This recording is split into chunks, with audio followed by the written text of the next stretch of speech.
Assalamualaikum warahmatullahi wabarakatuh. Apa kabar anak hebat?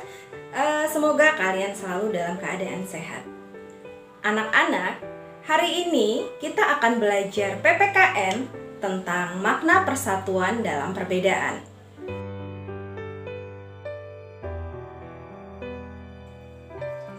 Indonesia adalah bangsa yang beragam suku bangsa, budaya, agama, serta keadaan ekonomi. Ada banyak contoh perbedaan di lingkungan sekitar kita. Antara lain, yang pertama perbedaan suku. Di keluarga besar kita misalnya ada yang berasal dari suku lain. Perbedaan yang kedua adalah perbedaan budaya. Di lingkungan mungkin ada tetangga anak-anak yang berbeda budaya atau kebiasaannya dengan kita. Perbedaan yang ketiga adalah perbedaan bahasa. Misalnya, saat anak-anak berpergian, kalian mendengarkan ada orang bercakap-cakap menggunakan bahasa yang berbeda dengan bahasa yang kita gunakan sehari-hari. Dan perbedaan yang keempat adalah perbedaan agama. Mungkin anak-anak memiliki teman sekolah atau teman bermain yang agamanya berbeda dengan kalian.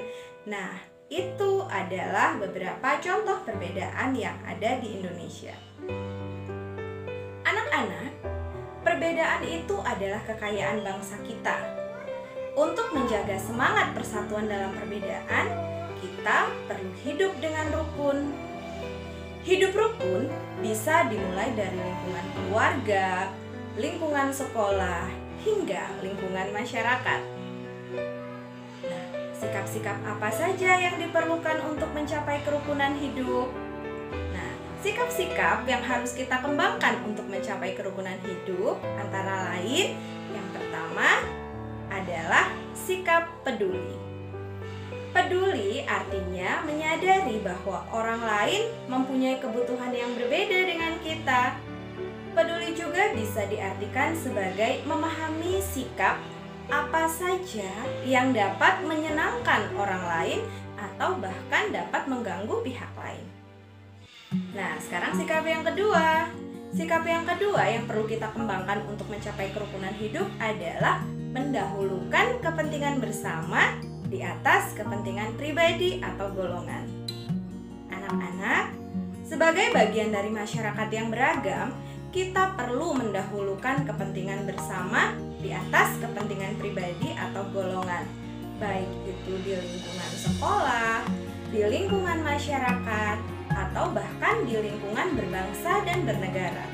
Contohnya nih, di waktu yang sama, anak-anak harus mengerjakan tugas kelompok dan harus cepat dikumpulkan. Tetapi kemudian orang tua kalian meminta tolong kepada kalian untuk menjaga adik. Nah, kira-kira sikap mana yang harus didahulukan? Sikap bekerja kelompok bersama atau menjaga adik? Oke, tentu saja yang bekerja bersama-sama karena kita harus mendahulukan kepentingan bersama. Kemudian sikap yang ketiga yang perlu kita lakukan untuk mencapai kerukunan berbangsa dan bernegara adalah toleransi kepada orang lain. Toleransi itu artinya sikap saling menghormati dan menghargai antar individu, meskipun ada perbedaan di dalamnya.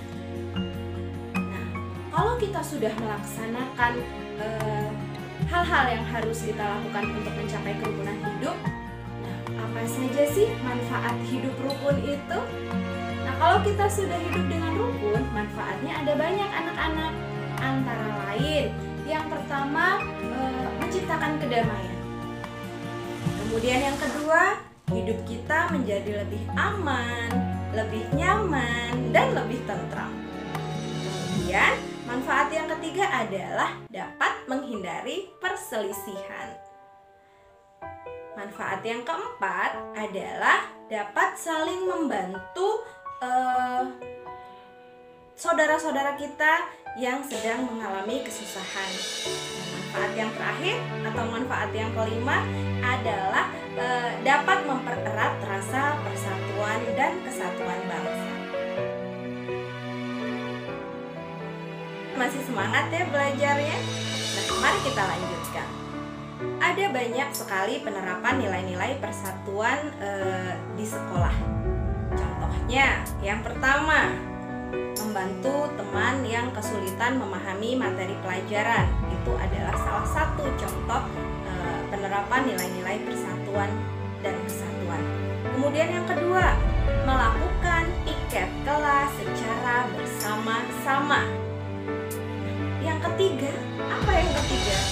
Yang ketiga adalah bermain bersama teman pada saat jam istirahat.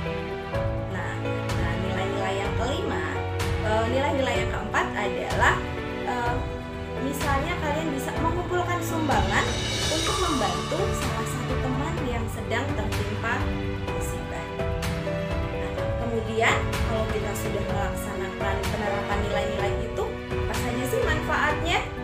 Nah, berikut adalah manfaat yang diperoleh jika kita menerapkan nilai-nilai persatuan dalam perbedaan di lingkungan sekolah.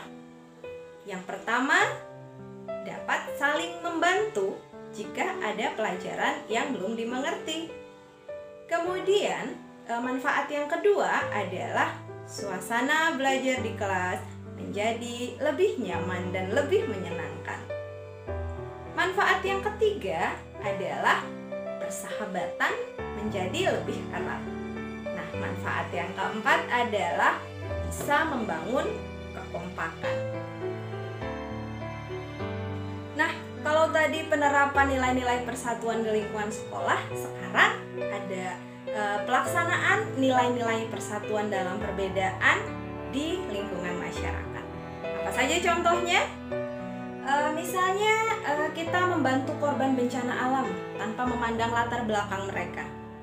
Yang kedua, mempersilahkan orang lain untuk menjalankan ibadah sesuai dengan agama dan kepercayaannya.